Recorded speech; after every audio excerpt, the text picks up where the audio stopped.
early 2000s, there was a book released by Dr. Richard Swenson titled Margin, Restoring Emotional, Physical, Financial, and Time Resources to Overloaded Lives. Dr. Swenson diagnosed a single root to much of the sickness and the physical breakdown that he was having to treat in his medical practice. And his diagnosis was this, is that too many people living with too little or no margin in their lives.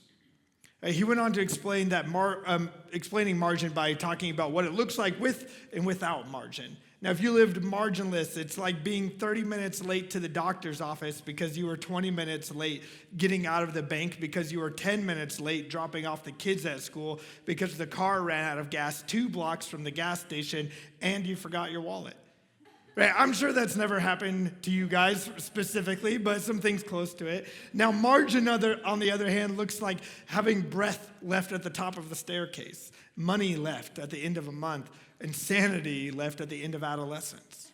Marginless may look like the baby crying and the phone ringing at the same time. Margin looks like grandma coming over to take care of the baby for the afternoon. Marginless is being asked to carry a load 5 pounds heavier than you can lift. Margin is having a friend who carries half the burden.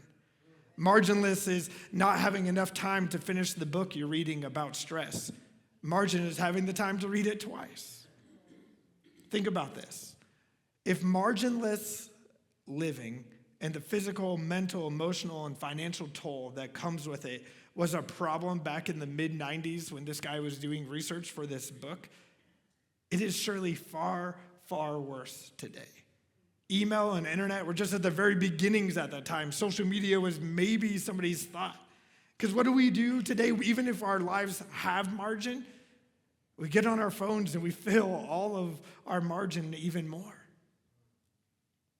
Our increasing lack of margin is more damaging than we thought. Dr. Swenson warns that no one in the history of humankind has ever had to live with the number and intensity of stressors we have acting upon us today. They are unprecedented. The human spirit is called upon to withstand rapid changes and pressures that we've never before encountered. Now, again, I'm sure none of you experienced this, a life without margin. Now, we're in our series, Practicing the Way, and we're discovering together what it looks like to intentionally live our lives as a follower or a disciple of Jesus, right? And that is to be purposely formed into a reflection of him with our time on earth. We have found that means that we need to arrange or rearrange our lives around these 3 goals of being an apprentice or a disciple of Jesus. And that is, first, to be with him, be with Jesus. Secondly, to become like Jesus. And third, to do the things he did. In this series, we've looked at what each of those 3 things look like, and we found that one of the best ways for us to be intentional with rearranging our lives is to build what's called a rule of life. Now, these are guidelines or structures of the spiritual disciplines that will help us to intentionally live these things out. These spiritual disciplines are the practices of Jesus, or the things like his regular habits, things he regularly did when he walked on the earth. And there's no better way to become like someone than to do the things that they did. One of the things I love about these spiritual disciplines that God created for us is that they help us live a better life. Right? Not just spiritually. A lot of these practices help us live life better emotionally and physically and then financially. Living the Jesus way, following the Jesus truth, is truly the best way to live. As Dr. Swenson explained, that the biggest issue that affects our physical lives in every aspect is living without margins, without space. And this isn't a surprise to God. One of the first practices that God directed his people to do is to create margin. And he did that with the spiritual practice of Sabbath. This idea of margin and Sabbath is so important. Did you know that it is included in the 10 Commandments? It's right up there with the importance of not worshiping another God and not murdering people. These are important things. Right? In case you don't have the 10 Commandments memorized, which is okay, the first 3 commands are about keeping God first in your life. It's how we relate with God. It's to not worship other gods, to not make any idols, and to not use his name in vain. The final 6 of the 10 commandments deal with how we relate to others, honoring our parents, don't kill, don't commit adultery, steal, lie, or covet. Now, I believe and I would hope that we all agree that these other 9 commands that I just said are very helpful to keep today. That these things still today reflect God's heart, his values, his character, and his wisdom for us to live life. Right? Sometimes we hear stuff from the Old Testament and we just write it off because we're like, oh, we live in a New Testament. We live where Jesus has come and he saved us. And if we understand these Old Testament commands and we apply them to our lives, not as a means of salvation, we're saved through Jesus alone and what he's done for us. But if we apply them to our lives as in a means for living in this world the way God designed them to be, they can be a blessing and a help to us. Right? Now, because there's this new covenant under Jesus, has God changed his mind on murder, adultery, stealing, lying, idols? No, he still feels the very same way about them. We just have grace to be forgiven of them. Jesus actually came and he set the standard higher. If you read his Sermon on the Mount in Matthew 5, he said things like, to think hateful thoughts is the same as murder. To lust after somebody is the same as committing adultery. Right? He was trying to show us, you really, really need the grace I'm coming to offer. But he didn't say those things don't matter anymore. So there's this 4th command in the 10 commandments. In Exodus 20, we find the list of the 10 commandments. In verse 9, it talks about the 4th one. And it says, to remember to observe the Sabbath day by keeping it holy. And they go on to explain what that means. That you have 6 days each week for your ordinary work. But the 7th day is a Sabbath day of rest, dedicated to the Lord your God. On that day, no one in your household may do any work. This includes you, your sons and daughters, your male and female servants, your livestock, and any foreigners living among you. For in 6 days the Lord made the heavens and the earth, the sea, and everything in them. But on the 7th day he rested, and that is why the Lord blessed the Sabbath day and set it apart as holy. Out of all 10 commandments, this one has the most commentary, the most follow-up to try and explain what it means. And to me, that just means like this is really important, yet somehow this is probably one of the most forgotten commands that we go, oh yeah, I mean, I do all the other things and I believe all those other things, but this one doesn't really apply to me. Now, some of you go, well, I didn't forget about it, right? I come to church on my Sabbath day. I'm keeping it holy. But if you read that, that's not... God wasn't saying, make this a day of worship to me. Every day of our lives is a day of worship to them. When they said the word, make it holy, it was to set it apart. It said 6 days for ordinary work and 1 day as rest to the Lord. I bet maybe you would come to church, but you don't rest fully for a day out of every week. Right? Holy doesn't mean make it religious. When you read holy in Scripture, it means it was set apart, and especially set apart for God, to make the Sabbath day different than the others. Right? And that difference is clearly stated. It's a day of rest from our work, right? Separated from work. There's a repeat of this command 11 chapters later in the book of Exodus, where God goes on to explain how serious he is about this command. Exodus 31, verse 14 says, you must keep the Sabbath day, for it is a holy day for you. Anyone who desecrates it must be put to death. Anyone who works on that day will be cut off from the community. You have 6 days each week for your ordinary work, but the 7th day must be a Sabbath day of complete rest, a holy day dedicated to the Lord. Anyone who works on the Sabbath must be put to death. God was so serious about this command that a death penalty was put in place for not following it. In the book of Numbers, we actually find a story where a man was put to death at the Lord's command because he was working on the Sabbath. Right? This is serious business, and it's kind of hard for me to swallow that somebody would be punished like that for not resting.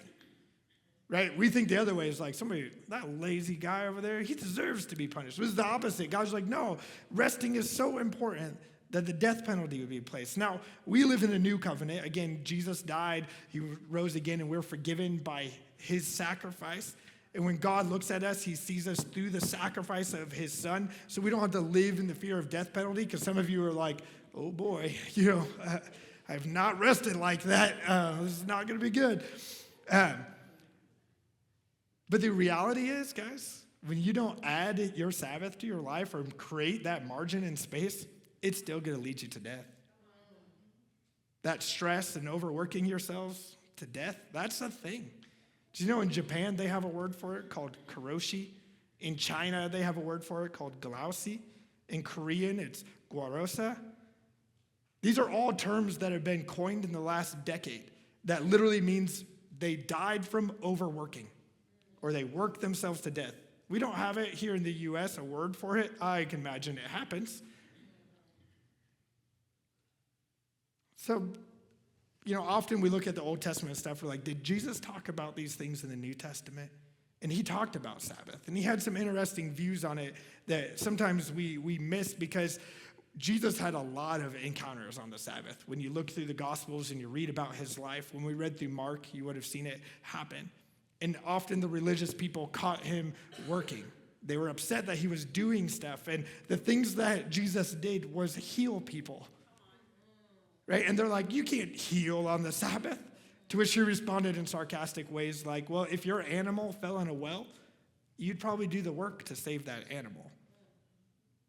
But there was one time where him and some of his disciples, they were passing by the edge of a field on a Sabbath day. And this is what's happened in Mark 2:23-28. It says, one Sabbath day as Jesus was walking through some grain fields, his disciples began breaking off heads of grain to eat. But the Pharisees, the religious people at that time, the leaders, they said to Jesus, look, why are they breaking the law by harvesting grain on the Sabbath? Jesus said to them, haven't you ever read in scriptures what David did and his companions when they were hungry? He went into the house of God during the days when Abiathar was high priest, and he broke the law by eating the sacred loaves of bread that only priests are allowed to eat. And he also gave some to his companions. Then Jesus said, here's the point I want to make. Jesus said to them, the Sabbath was made to meet the needs of people and not people to meet the requirements of the Sabbath. So the Son of Man is Lord even over the Sabbath. Two things. Jesus doesn't say this Sabbath no longer needs to be followed. He's like, we're under a new covenant, no more Sabbath. That's not what he says here. He reminds them it's not about legalism. The Sabbath was made for man as a blessing for you. There's another scripture we'll read in a bit that says it's a gift. Right? It was made for you. To rest is a blessing from God. Rest is given to us to meet needs that we have, needs we often ignore. Jesus talked often about rest, and that part of it was his purpose. Matthew 11:28-30, it says, then Jesus said, come to me, all of you who are weary, who carry heavy burdens, and I will give you rest. Take my yoke upon you.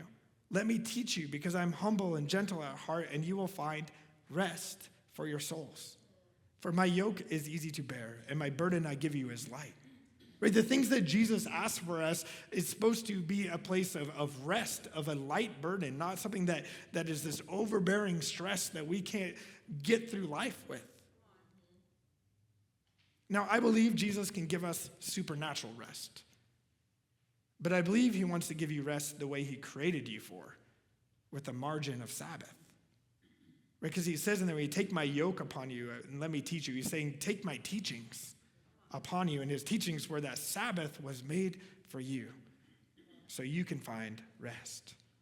Now, a lot of us, we carry this burden to provide for our lives. Right? To bring security, to bring survival into our life, and maybe even to do that for our family. Right? Maybe many of you have considered changing your life, doing something different, but your value that you find in life or your identity is tied to your job. So you can't change. How many of you keep working hard because you're grabbing for that ability to control your life? If I could just work more hours, then I get this much money, and then I can do the things that I want to do. For how many of you do those burdens lead to anxiety, worry, stress? God has given us this command of Sabbath so we don't have to carry that burden, to not have stress anymore, but to make margin in our lives. But do you get that? That he's like, hey, you rest, I provide. And yet we're like, oh, I don't know if I can trust that. How about I just really work hard and then, work extra, and then I'll take care of these things. And he's like, I didn't make you for that. God instituted rest before the 10 Commandments. The 10 Commandments pointed to it. He said, honor the Sabbath because this is how God started the earth. Work 6 days and rest for one. Man, and this is something that I'll keep preaching about Sabbath and rest because I think it's in our society it's something completely missed. But do you even understand that in the creation story, right? Even if you don't believe in the literal Christian creation story, which is fine, there's points to be made in it. And one of the points is that for 6 days God created, he worked. Man was made on the sixth day. And man's first day with God was a day of rest on the seventh day. And then God said, all right, man, here's some jobs to do in the garden. He did command us to work. Work is an important part of life. But he first called us to rest with him. We have it all backwards as a society, right? We rest from our work. We work hard looking forward to sleep, to the weekend, to the day off. We work hard so we can deserve that vacation. We work hard so one day we can retire. We go like, I'll just leave all of the margin for retirement. But most people don't have enough life left in them when they get there. I read this online a few weeks ago, and I don't know the author of it, but I found it super profound and needed for this message. And it says that burnout happens when you treat rest like a reward rather than a right. Do you believe that resting is your right? Right? You don't have to earn the opportunity to rest by working hard. You should actually view it the other way, that you have the right to work from a place of rest. Right? That's what we're supposed to do. We're supposed to work from a place of rest, from our margin. In the creation narrative, after each day, the creation is talking about the phases of the days. Depending on which version you use, it says something along the line of, so there was evening and there was morning, the first day. Did you catch that?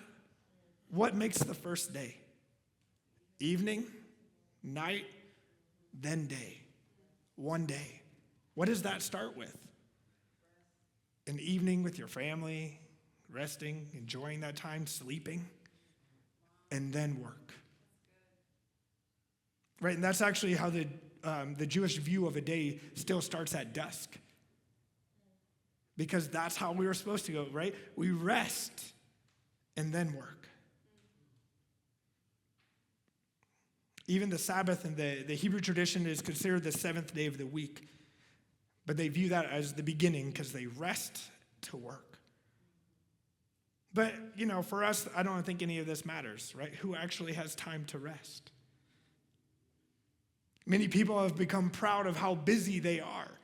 Being able to respond busy when someone asks, how have you been? It's like the best status symbol you could put out there. Right? Could you imagine if, they're like, how are you doing? I'm like, man, I'm well rested. They'd be like, secretly they'd be like, wow, I wish I was well rested. But out loud, they'd be like, lazy. You know what? You're not working. But you know that's how God wants us to answer? Right? We're proud of that. We're trying to get through life with no margin. I think busyness is one of the biggest idols of our time. Right? An idol is anything we put above God, anything that tries to occupy that first place in our lives, that gets the first decision. Right? And when we say we can't do those things because we're busy, it might be sneaking in as an idol.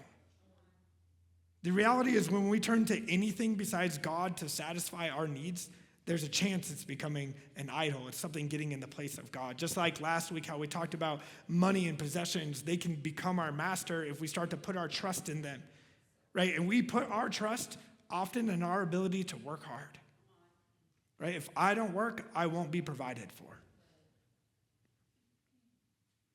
I want to throw this out there because you might be hearing that God has called us to rest and to not work, right? That's not the case, right? We've been given jobs from the very beginning.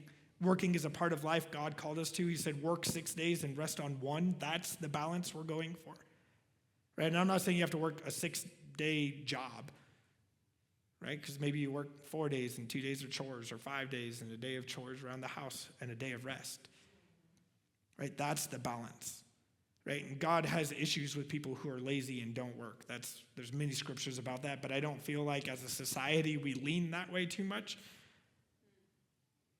We really struggle with this busyness, right? Because if you've been thinking this whole time that when I said God created you to take a full 24 hours of rest each week, and your initial thought is, I can't do that. I don't have time, right? And I'm sure you guys, you're laughing because you're like, that's exactly what I thought. How did I know? Right? Jesus told me, okay? But if that's how it is, there's a good chance that busyness might be controlling your life more than God. And it's not going to be an easy shift. Removing idols is never easy. And it often involves making some changes that are hard and learning a new, path for making decisions. But I actually believe this is one of the main reasons that God gave us Sabbath. It's a reminder to who you belong to. You belong to God. You serve him, and he gives you rest, and he provides for you. You don't belong to your job or your worldly titles.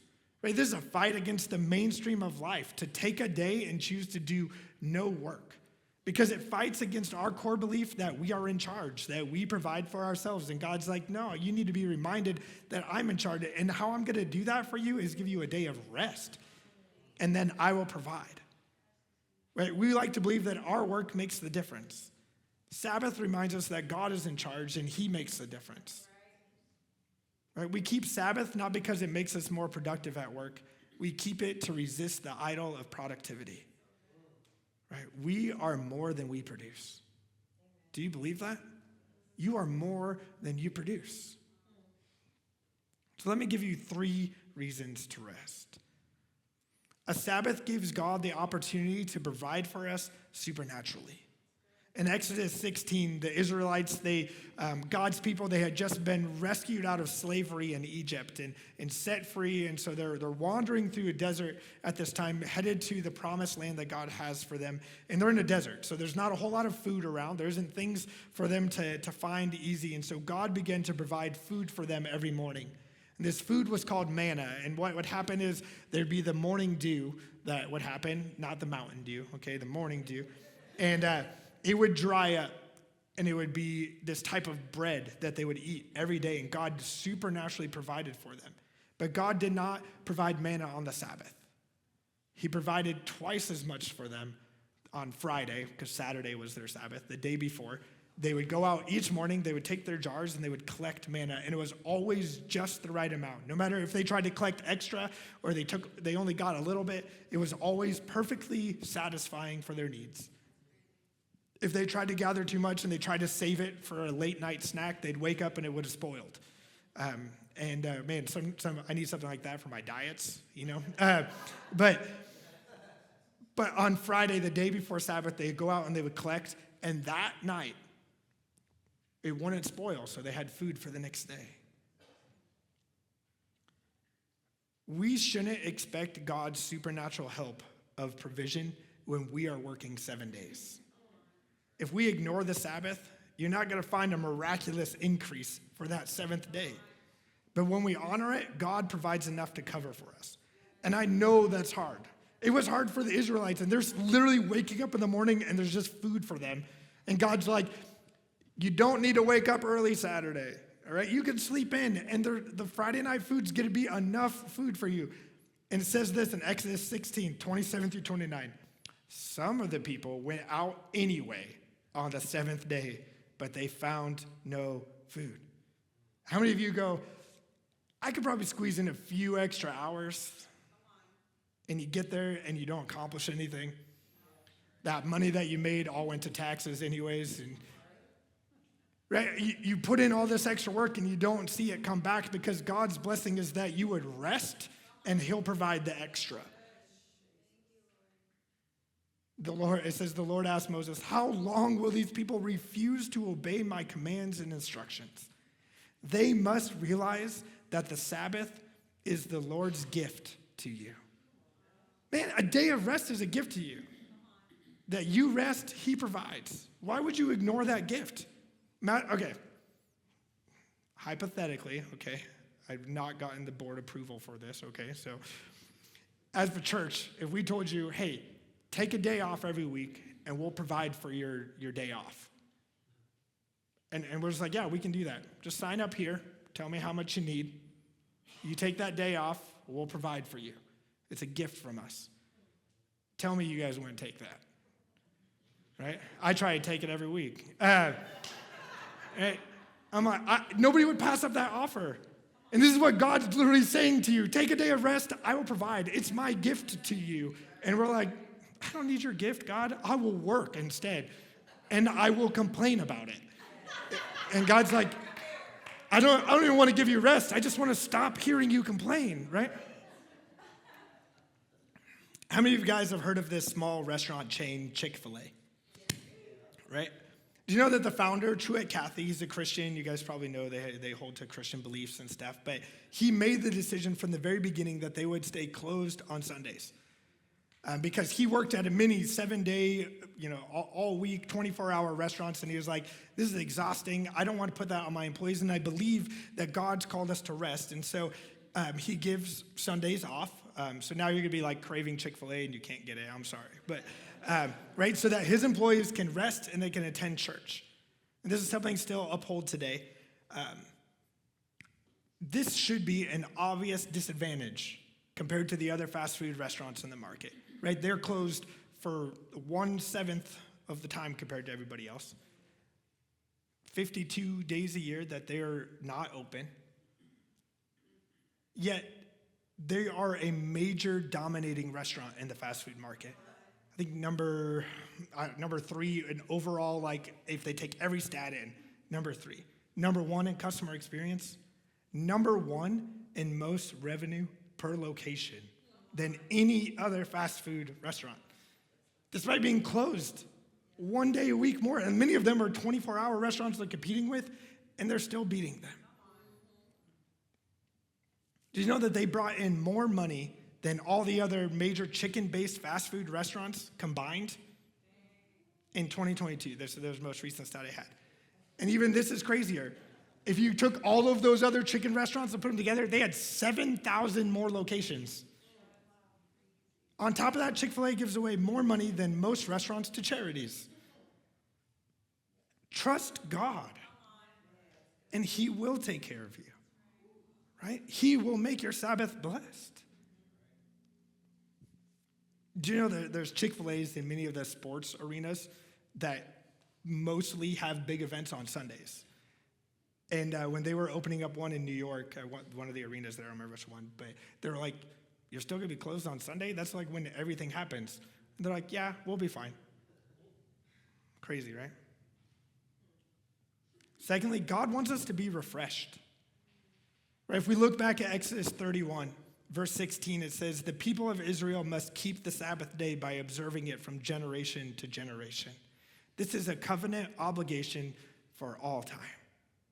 It is a permanent sign of my covenant with the people of Israel. For in 6 days the Lord made heaven and earth, but on the 7th day he stopped working and was refreshed.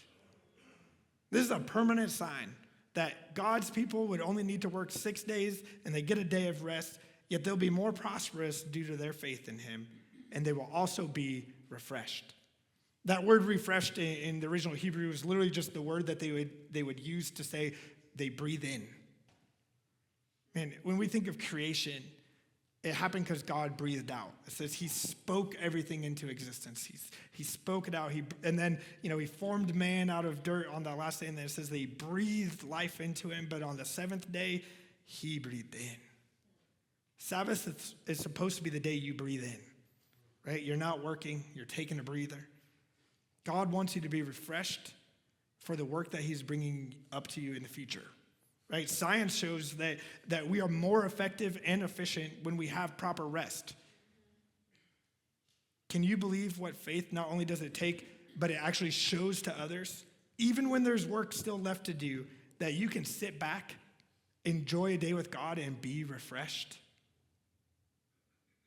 Right? Being refreshed helps us with the work that we have. Just like God, we're creative beings, made to create like he created us. And just like God, we need to breathe in so we can create some more. The third reason to take a Sabbath is that God enjoys when we enjoy what he's given us. Right? Now, I'm not gonna lie, I enjoy when my kids do work around the house. Okay? We have chore lists for our kids, and we expect them to do them every week. And man, I love when they want to help me work on things. And I want my kids to have a good work ethic. But I also love to hang out with my family, to see them not only enjoy just our time together, but enjoy the life I'm trying to create for them, right? The things that I've bought for them. And I believe God looks at us the same. Right? Picture this. You have a vacation planned as a family, right? You've paid for this really nice vacation. Obviously, you paid to bring your children along, right? They're provided for. They didn't have to raise their own funds to go with you because it's a family vacation, right? You budgeted to cover all the food, all the expenses, right? You've paid all the bills for the month already. You've planned that you have enough money to cover all of your future bills, right? However that worked out for you. But then imagine, so you're like, all right, tomorrow we leave for vacation. And your 9-year-old comes up to you and says, I can't go. You're like, well, why not? Well, somebody's got to stay home and pay for this house. I'm like, how absurd. You're 9 years old, right? You don't even understand money, right? And no matter how much you tell them, it's not that you're concerned to pay the bills. I've already taken care of it. And you reassure them that it's all provided for. That 9-year-old says, nah, I'm going to stay home and sell lemonade. Right? And you know that lemonade's not even going to provide enough money anyways. Right? Ridiculous. Yet we do that week after week, year after year to God. Right? We know that God put Sabbath in our life so we could take a day off each week to enjoy the life that he's given us. Right? To hang out with our friends, our family, to enjoy the things that he's brought into our life. And he wants to enjoy that day with you. And you go up to him and say, sorry, God, I actually got to work to pay for this stuff. I can't hang out with you today. How ridiculous. Right? Sometimes it's because our issues with money and our possessions that we've created a life we can't afford. It's not from God. And it keeps us from enjoying our Sabbath. But I believe if you start trusting God and you start creating margin and obeying the Sabbath, he will care for you. Don't you think God, your provider, your perfect Father, can take care of those things? Isaiah 58, verse 13 says, keep the Sabbath day holy. Don't pursue your own interests on that day, but enjoy the Sabbath. That word own interest, it's not like talking about hobbies. It's literally like don't do your work on that day, but enjoy the Sabbath. And speak of it with delight as the Lord's holy day. Honor the Sabbath and everything you do on that day, and don't follow your own desires or talk idly. Then the Lord will be your delight. That word delight throughout scriptures, anytime it's used in the Old Testament, it's this idea of luxury. So to delight in it, like you're going out to a fancy dinner or something that like is a luxury to you. Right? That's the attitude that God is encouraging us, that we would view the Sabbath as a luxury, something special, not just common. Something we look forward to, not dreading. Right? We have a distorted view of our very generous God if we believe that he wants to give us less on his holy day than we can offer ourselves. Right? And did you catch that promise in that scripture? It says that if you stop pursuing your own interests and you choose to delight in the Sabbath, you will actually grow in your relationship with God. It says you will find your Lord as your delight. It's a spiritual practice that brings you closer to God to rest and not work. Right? That's why I tell people, like, no, I can't work today. Got to get closer to Jesus, So I'm going to go do stuff I like and have fun. Psalm 37, verse 4 says this, if you take delight in the Lord, he will give you your heart's desires. Right? He's going to take care of things. If we put our delight in him, and we just found out we put our delight in him by honoring the Sabbath. Now, I think there's two main hindrances to resting that we run into, and the first is fear. Right? Some of us won't take a weekly Sabbath because of fear. The fear of falling behind, of not getting everything done. Maybe the fear of not getting promoted or recognized at work. Maybe the fear of disappointing people or experiencing that disapproval of others. Maybe it's just fear of being viewed as lazy because our society so highly honors busyness. And at times in my life, we've tried really hard to take this day off with the Lord, but we would start, and then things get busy, and then all of a sudden it's like, man, we haven't done that for a while, and we keep trying, and we implement it. And I remember we had started a long time ago. It lasted like 2 weeks or something, and then it was like, I got all this stuff to do, and it fell away. And it's not even always work, right? It's all the to-dos around the house. Like you got to upkeep your car, or mow the lawn, or those type of things. And a couple years ago, one of the things I had started was each year I was taking a multi-day Sabbath. I would go somewhere for like 3 nights and just be alone with God. I was like, that'll make up for it. 3 nights compared to 50 of them. I don't know what I was thinking.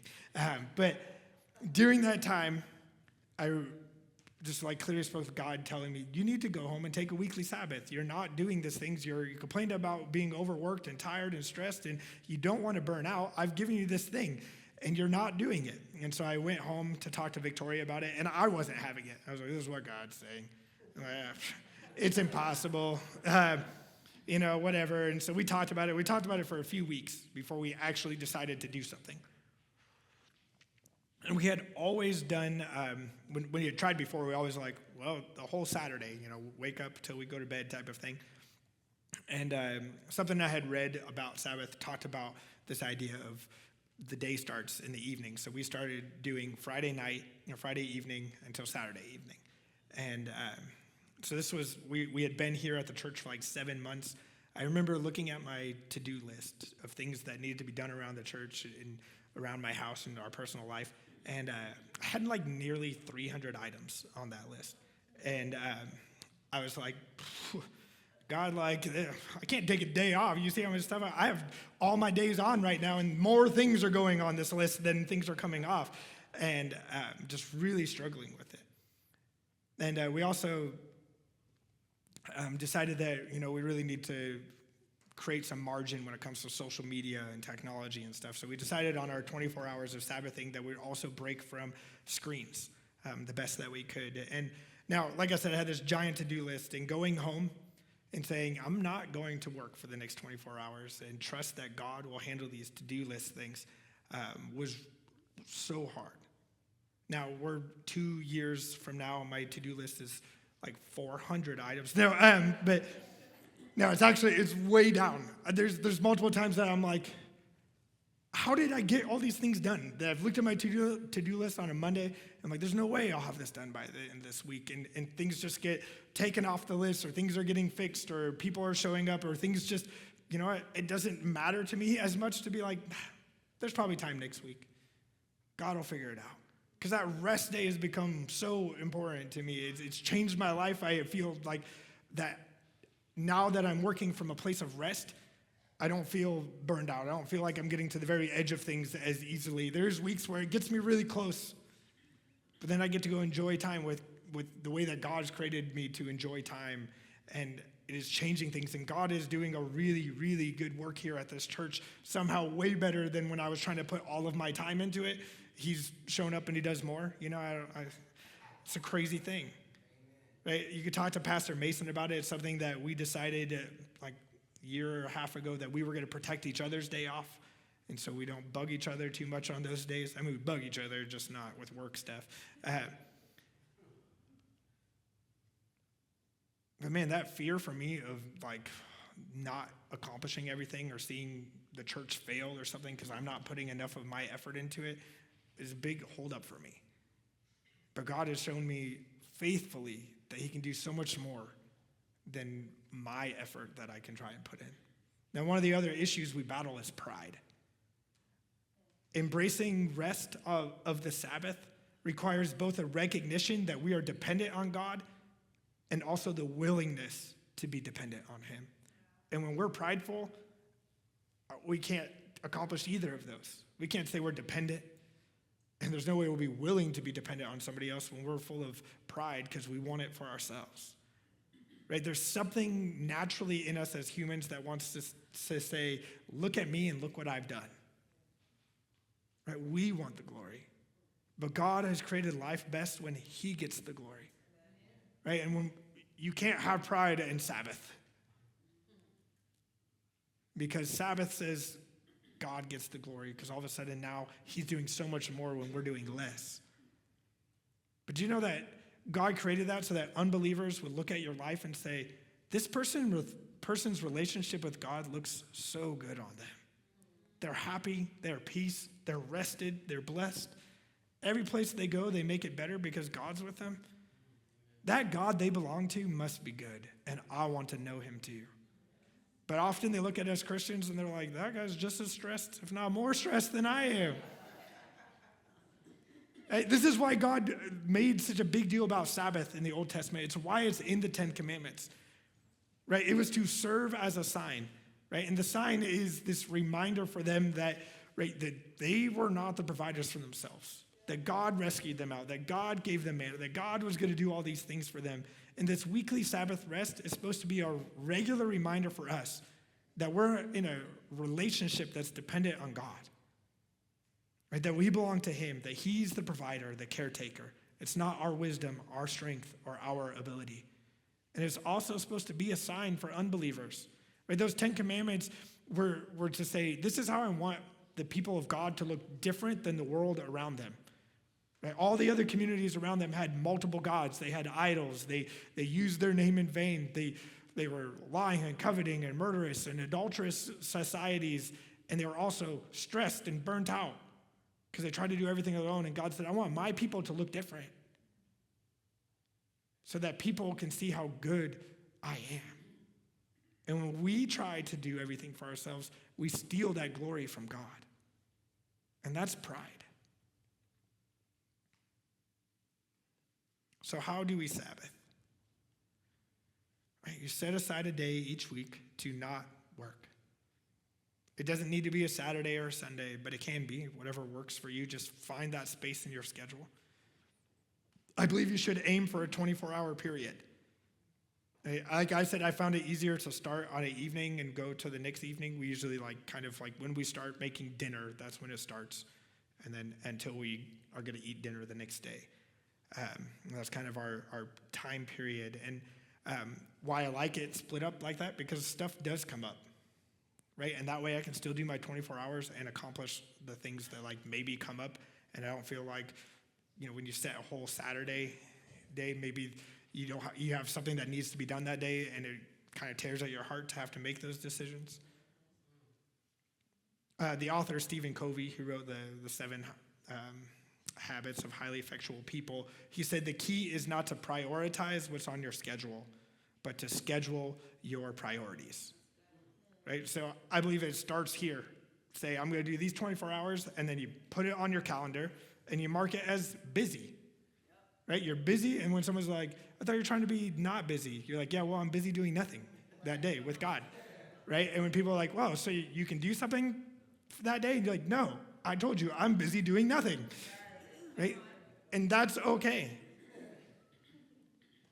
Right? We have it on our calendar. These are our Sabbath. This is what we're doing. Right? Obviously, emergencies come up. You got to make adjustments. Sometimes it's not going to happen that week because a family member is sick, or something happened and it's this emergency to take it. But if you can rearrange your week or create some of that space or do half of it, do it the best you can. Right? It's for you.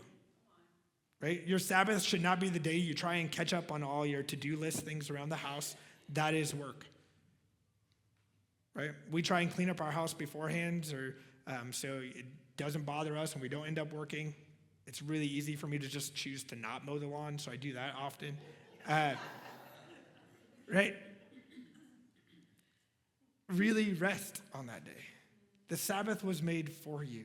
If it's adding stress and anxiety, then you're not doing it right. Right? And it will be hard to start because it's different. And you have to let go of control. right? But don't not do it. Right? Maybe start smaller. If you're like, I don't know if I do, just do a Sabbath evening, right? Or a morning, but work your way to a full day, right? It's not about legalism, right? There's not a death penalty waiting for you, but God's saying, I have a life abundant for you if you follow my ways. Robert Morris, in his book titled Take the Day Off about Sabbath, he has this is what you should do on that day. He says there's 4 tanks that need filling in our lives. And not because they're empty before, but we want to be full for the week ahead. And so he lists these 4 tanks. And the first is our spiritual tank. Right? This is a day that we're supposed to delight in God and we grow closer to him. Right? So on that day, spend time with Jesus. Do the habits of Jesus we've been talking about. Pray, read your Bible, worship with him. Maybe just sit in silence. Enjoy the Sabbath rest with God. Look for his presence in it and spend that time with him, right? Maybe you take that day and just think about your week and be grateful to God for the things that he's done and how he's going to care for you.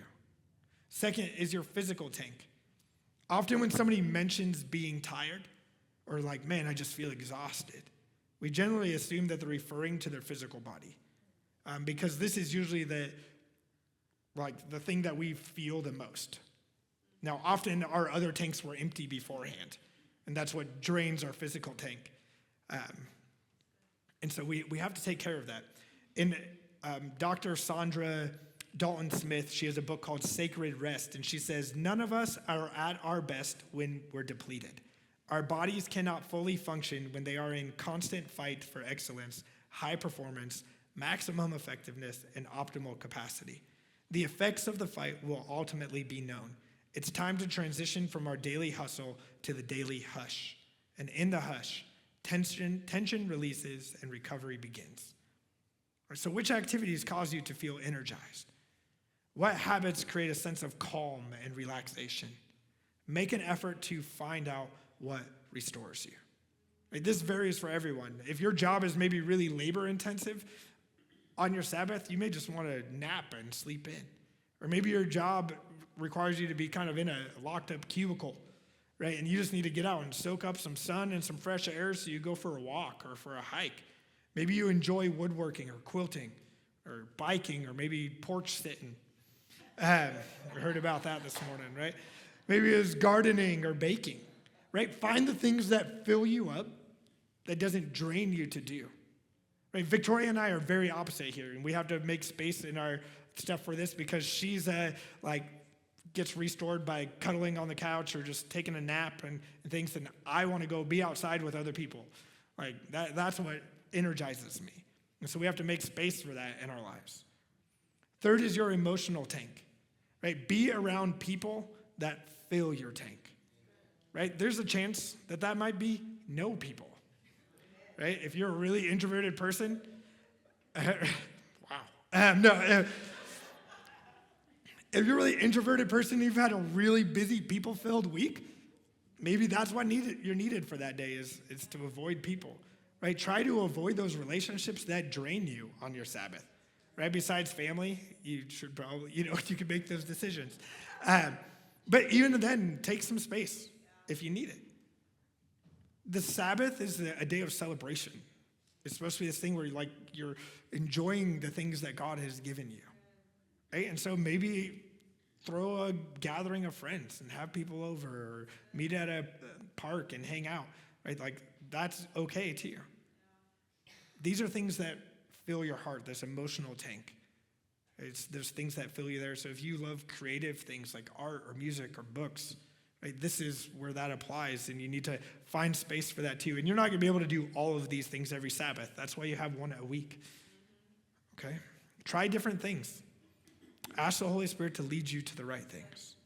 Fourth, you have a mental tank that needs to be filled. Right? Some of you guys really need to fill. No, I'm just kidding. But when we're trying to escape the stress of life, this is often the area we need to rest the best.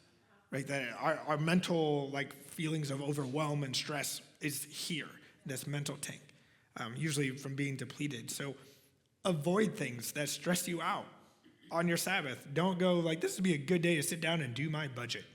right? I haven't done my taxes yet. Can't wait for the Sabbath, right? No, I mean, there's maybe some people out there that are wired weird and like that, but, right? Use your mind differently from work, right? Maybe it's just to really be able to just sit back and not have to think about something. Right? I'm reading a book right now about redeeming your time, and one of the things that he talks about there is if we're not creating silent space for our brains to organize our thoughts, it just leaves these constant loops where our brain's like, we got to think about this, and it doesn't it keeps your brain from being able to quiet down. And so then you can't be creative and you can't make decisions because your brain's trying to process stuff too much. And that comes from not having space, no margin. Right? And so Sabbath should be one of those days where you can just sit somewhere and just kind of process things out. Right? If it's things like, this is too stressful, write it down, think about it a different day. Right? This is also why you should take a break from technology. Right? This is one of the best parts of our family Sabbath. Right? We occasionally will enjoy a movie together or something like that, but man, it is so good for our minds to take a break from social media, take a break from the news. Right? If you spend the day scrolling social media, you will not feel rested. Right? It's literally created to do the opposite. It's created to hook you and keep you engaged and draw you into things, and news was created to cause anxiety. Right? It literally is like the 24-hour news cycle. They've pinpointed that when news went to 24 hours a day and you could watch it anywhere, that was the beginning of like the crazy anxious generation that we live in today. All right, and some of you are like, oh, just gotta have this news playing in the background all day, every day. Right? Take a break. The goal for Sabbath mentally would be to get to a place where you can just sit quietly, even inside your brain, okay? If you make the Sabbath a priority and you protect it, in the words of Isaiah, and you make it your delight, God is going to meet you on those days in powerful and refreshing ways. He will faithfully provide for you spiritually, physically, emotionally, mentally, if you just trust him enough to choose to rest.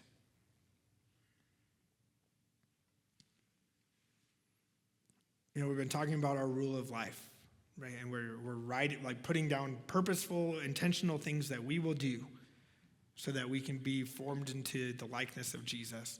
Right? And so in your rule of life, you should be entering something like, for these 24 hours, whatever day, Friday to Saturday, right? And the best part of it is a good chunk of that day can just be sleeping, and that's wonderful, right? Whatever that 24 hours, say, I won't work for these 24 hours. I will choose to rest. I will sleep. I'll spend time with God. I'll go outside. I'll stay inside. Whatever things work for you, I'm going to be with my family or try and meet up with friends. I'll do something creative. I'm going to take a break from technology. Right? Whatever those things that stood out to you that you need to do to fill your 4 tanks, put it in your rule of life and get those dates on your calendar. Or if you want some more info on Sabbath, there's going to be, there's some books that I highly recommend. The Ruthless Elimination of Hurry, we've talked about this often here, by John Mark Comer. There's a study on Right Now Media called The Ruthless Elimination of Hurry by him, but he also has a whole study specifically on the practice of Sabbath. If you're like, I just don't understand it anymore, Right Now Media is something we offer to you guys for free. You can find it in our church app. The link to it, just make an account there. It's a video-based series that talk about things. There's one on Sabbath. There's another book, To Hell with the Hustle by Jefferson Bethke. Another great book about just like how the busyness of life is robbing us from the things that God has for us. John and Jefferson actually did a podcast together, and they talked about a lot of these things. You can find that online too. Take the Day Off by Robert Morris. I mentioned that one, and Subversive Sabbath. All of those really good books if you just want some more thoughts on it. Now, before we end, I want to talk about how as a church, we want to help you guys to Sabbath. So like I said, we're going to pay for you to have a day. No, I'm just kidding. Some of you guys are like, oh, nice. Yeah, the Lord will take care of that, okay? Now, I realize that some of you guys' schedules don't allow that right now. And I believe that you should work and try and find that opportunity to be able to create a Sabbath space. But something we decided we wanted to do as a church is create a Sunday throughout the year that is way more scaled back, because some of you guys have to, you work 6 days and then you come here and you volunteer and you end up working on this day, and I don't think that that's right. And so we do try and give people at least a week off every month, if not more. So, and the more volunteers we have, the more we're able to do that. But the fifth Sunday, there's 4 months out of the year that there's a fifth Sunday. And on that fifth Sunday, which is next week, we're going to do just a really, really scaled back Sunday service. There's not going to be any cafe, so no donuts and coffee next week. So some of you, that's my only meal I have. Right? Pray for the Lord for some manna. But, all right, so that's not going to be happening. We're not having kids ministry and things. We're going to come in. We're going to do a couple songs of worship together, because I believe in the Sabbath, having space for worship. I think that's important. And then we're just going to create a space for people, if you just want to share maybe really briefly, some things that God is doing in your heart so we can be encouraged, things that God's done in your life so we can build each other up. And then we're going to go home. Right? And we're just going to gather and hear a real brief on those fifth Sundays. And so that way, not too many people are having to serve. It's just a space to start your day off separate, right? To rest and be with God, and then to go home. Maybe you're going to go grab brunch with some friends afterwards or something. But we want to create that space for you guys. So the service won't be streamed next week.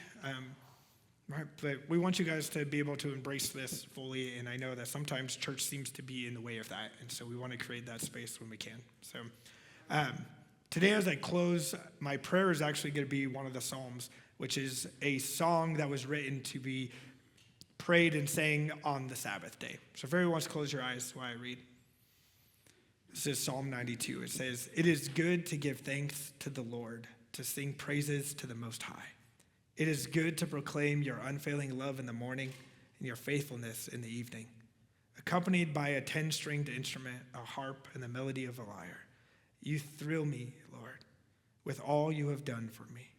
I sing for joy because of what you have done. O Lord, what great works you do, and how deep are your thoughts.